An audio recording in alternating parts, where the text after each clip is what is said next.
अस्सलाम वालेकुम। आज जो मैं वीडियो आपके साथ शेयर कर रही हूँ वो मैथमेटिक्स की पंजाब टेक्स्ट बुक बोर्ड की बुक है और उसका चैप्टर नंबर 1 है मैट्रिसेस। मैट्रिसेस बहुत ज़्यादा इजी है और बहुत ज़्यादा इम्पॉर्टेंट भी होता है as point of view of the examination.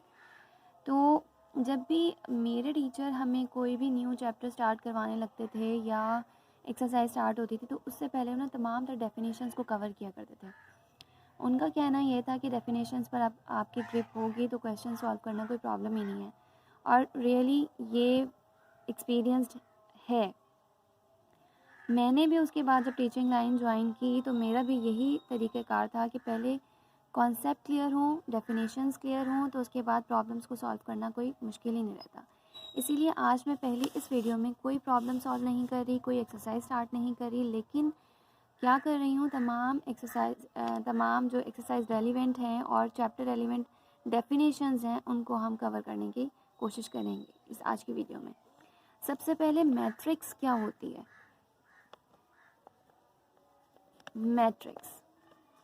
Matrix एक रेक्टेंगुलर एरे होता है जो कि ये जो लार्ज ब्रेसेस होती हैं इनके अंदर इनक्लोज्ड होता है। ठीक है, what happen with my ball point. ये अननोन नंबर्स भी हो सकते हैं, वेरिएबल्स भी हो सकते हैं, वेरिएबल्स और ऑल्सो अननोन नंबर्स, यानी अल्फ़ाबेट्स भी हो सकते हैं और न्यूमेरिकल नंबर्स भी हो सकते हैं। ठीक है, जो इस एरे के अंदर इन ब्रैकेट के अंदर इनक्लोज होगा वो मैट्रिक्स हो जाएगा हमारे पास। फॉर एग्जांपल यहाँ पर हम करते हैं 1 2 5 6। ठीक है, ये हमारे पास एक मैट्रिक्स है। अब इस मैट्रिक्स के अंदर ये जो चीज़ है ये हो गई हमारे पास रोज़, और ये जो हो गया ये हमारे पास हो गए कॉलम्स। ठीक है, मैट्रिक्स की डेफिनेशन कंप्लीट नहीं होती without rows and columns and again with order of the matrix.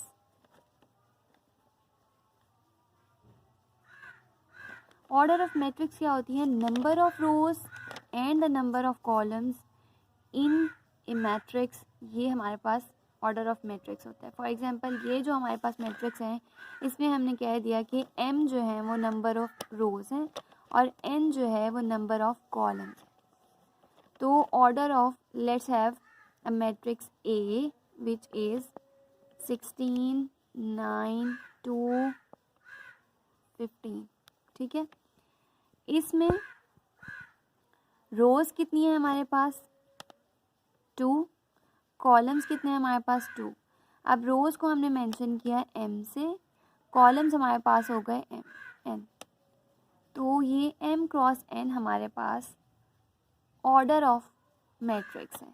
Order of matrix A equals to m cross n। ठीक है,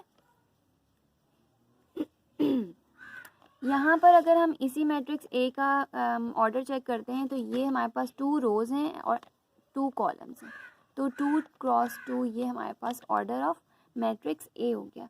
यहाँ पर 2 क्रॉस 2 मल्टीप्लाई नहीं करना, ये m और n है। बाय चांस ये ऑर्डर हमारे पास कॉलम जो हैं और रोज़ जो हैं वो इक्वल हैं, इसलिए 2 क्रॉस 2 है, लेकिन आपने मल्टीप्लाई करके हरगिज़ भी इसको 4 नहीं करना। ठीक है, इक्वल मैट्रिक्स आ जाते हैं। इसके बाद इक्वल मैट्रिक्स क्या है? इक्वल मैट्रिक्स, अगर 2 मैट्रिक्स हों हमारे पास A एंड B, ये 2 मैट्रिसेस हैं हमारे पास। ठीक है, ये मैट्रिसेस हमारे पास इक्वल मैट्रिसेस उस वक्त होंगी जब ऑर्डर ऑफ, ये कैपिटल M से ऑर्डर हम वो करते हैं, सॉरी मैंने यहाँ मिस्टेक कर दी थी इधर, order of A equals to order of B। ठीक है, matrix A is equal to matrix B if the order of the both matrix are the same। ये हो गया हमारे पास ऑर्डर। फिर चलते हैं हम टाइप्स ऑफ मैट्रिक्स की तरफ। टाइप्स कौन कौन सी होती हैं? सबसे पहले होती है रो मैट्रिक्स।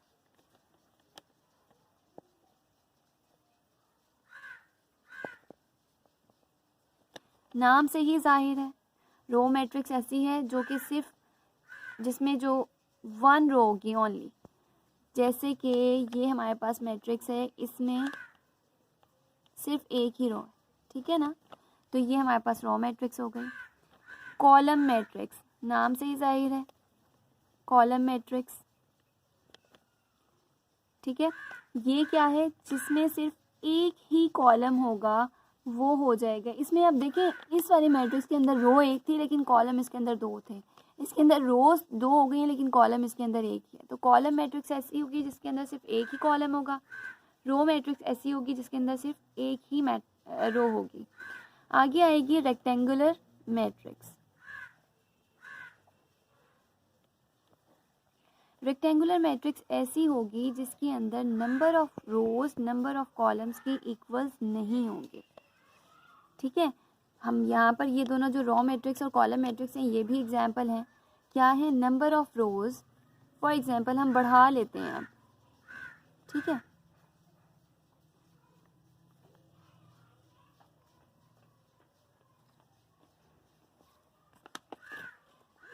इसमें रोज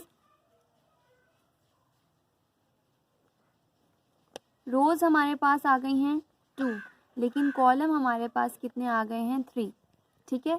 तो number of rows is not equal to number of column, ये हमारे पास रेक्टेंगुलर मैट्रिक्स है, ठीक है। अब है स्क्वायर मैट्रिक्स। स्क्वायर मैट्रिक्स एक ऐसी मैट्रिक्स होगी जिसके अंदर number of rose number of columns की इक्वल होंगी, ठीक है। Number of rose equal to number of columns. Let's have A, B, D, F 19, 16, 20, 45, ठीक है। 2 rows 2 columns, similarly 2 rows and 2 columns, number of rows equal to number of columns, this is square matrix. अब हम लेते हैं transpose of a matrix.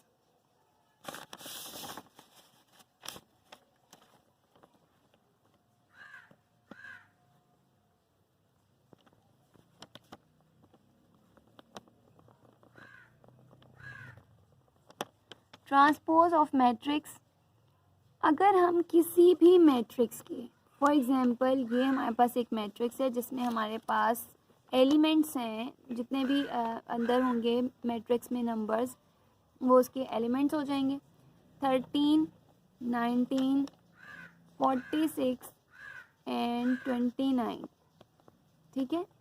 ये क्या है, इसके रोज हैं। ट्रांसपोज ऑफ मैट्रिक्स के अंदर क्या है कि अगर ए हमारे पास है 13, 19, 46 एंड 29, ये हमारे पास इसके मेंबर्स हैं, एलिमेंट्स हैं। इसमें ये हमारे पास आ गई हैं रोज, नंबर 1, नंबर 2, ठीक है। ये कॉलम्स, अगर हम इनको इंटरचेंज कर दें, यानी रोज जो हैं सारी की सारी उनको हम कॉलम्स बना दें, 13, 19 और जो सेकेंड रो है उसको भी हम कॉलम बना दें, तो ये हमारे पास हो गया ट्रांसपोज, ठीक है। ट्रांसपोज ऑफ मैट्रिक्स ये हमारे पास आ गया। उसके बाद हम चलते हैं नेगेटिव ऑफ मैट्रिक्स की तरफ। नेगेटिव ऑफ मैट्रिक्स किस तरह से होगा कि अगर साइंस जितने भी हैं, तमाम एंट्रीज के तमाम एलिमेंट्स के जो भी साइंस हैं उन सबको अगर हम चेंज कर देते हैं तो वो हमारे पास नेगेटिव ऑफ अ मैट्रिक्स हो जाएगा। अब यहाँ पर मैं एक अल्फ़ाबेट सी ले लेती हूँ, DFGH, ठीक है। We have all the entries of the matrix in positive sign, ठीक है। लेकिन अगर हम ये करते हैं कि हम इसको माइनस से मल्टीप्लाई कर देते हैं,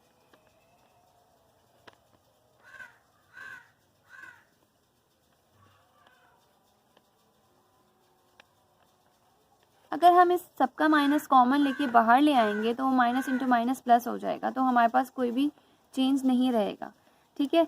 लेकिन यहाँ पर ये हमारे पास नेगेटिव बन गया है, यानी कि पूरा नेगेटिव ऑफ बी, ये है नेगेटिव मैट्रिक्स। सिमेट्रिक मैट्रिक्स क्या होता है,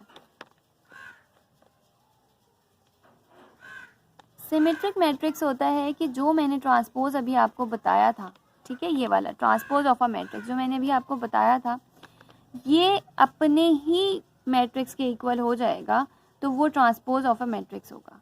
जैसे कि अगर ए है हमारे पास कोई भी मैट्रिक्स और उसका ट्रांसपोज लेने के बाद वो तमाम एंट्रीज एज इट इज़ रहती हैं तो वो हमारे पास हो जाएगा सिमेट्रिक मैट्रिक्स।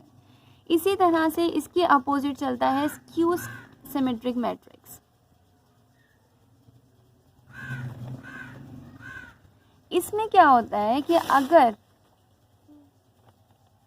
या हम इसको इस तरह भी कर सकते हैं, ए ट्रांसपोज इसकी इक्वल हो गया, मगर यहाँ पर अगर हमने ट्रांसपोज ऑफ मैट्रिक्स ए अगर तो वो आता है माइनस ए के, यानी कि नेगेटिव ऑफ मैट्रिक्स के इक्वल आता है, तो उसको कहते हैं स्क्यू सिमेट्रिक मैट्रिक्स। इसकी एग्जांपल मैं आपको यहाँ पे देती हूँ ताकि क्लियर हो जाए आपको कि अगर हमारे पास है 0 2 3 -2 लेट्स हैव 0 1 एंड कोई भी नंबर ले लें आप अपनी तरफ से -3 -1 एंड 0। अब इसका ट्रांसपोज हम जब निकालेंगे तो क्या हो जाएगा, सारी रोज कॉलम्स बन जाएंगी और सारे कॉलम्स रोज बन जाएंगे।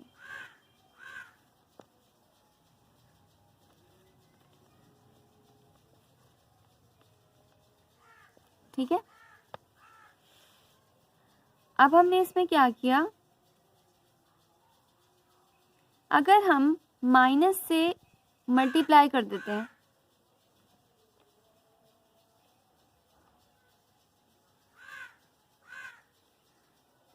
माइनस से मल्टीप्लाई करेंगे तो क्या होगा,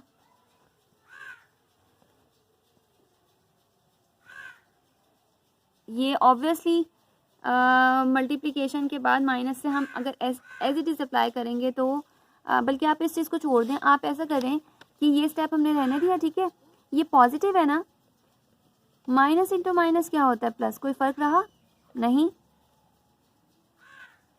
एज इट इज़ जितने भी पॉजिटिव थे ना उसको हमने क्या किया, माइनस इंटू माइनस करके लिख दिया, कोई फ़र्क नहीं रहा इस तरह हमारे पास नंबर्स पर। ठीक है, लेकिन यहाँ पर एक चीज़ क्या हो गई कि सब में माइनस कॉमन आ गया, तो मैं यहाँ पर माइनस कॉमन ले लेती हूँ अगर, तो ये क्या बन जाएगा, -2 0 -1, सॉरी ये बन जाएगा हमारे पास +1 और ये क्या बन जाएगा -3 -1 एंड 0। क्या ये अब हमारे ए के इक्वल है, ए के इक्वल है, बिल्कुल ए के इक्वल है लेकिन नेगेटिव साइन के साथ। ठीक है, तो ये हमारे पास क्या हो गया, ए ट्रांसपोज माइनस ए के इक्वल है तो स्क्यू सिमेट्रिक मैट्रिसेस हो जाता है। ठीक है, आखिर में एक बात मैं आपको इसके हवाले से बता दूं ट्रांसपोज ऑफ मैट्रिक्स में कि जब भी आप ये करेंगे ना, इसको ध्यान रखिएगा कि माइनस कहाँ पर है और पॉजिटिव साइन कहाँ पर है, किस तरह से आपने किया, ताकि ट्रांसपोज आपके पास क्लियर होगा तो सिमेट्रिक और स्क्यू सिमेट्रिक भी अच्छी तरह से आपको समझ में आ जाएगा। जब ये कॉन्सेप्ट क्लियर होंगे तो आपको एक्सरसाइज करने में कोई डिफ़िकल्टी नहीं होगी। लाइक करें, शेयर करें, सब्सक्राइब करें, कमेंट ज़रूर करें, जो डिफ़िकल्टी है, जो कन्फ्यूजन है मुझे ज़रूर बताइएगा। आपके रिस्पांस का इंतज़ार रहेगा। अल्लाह हाफ़िज़।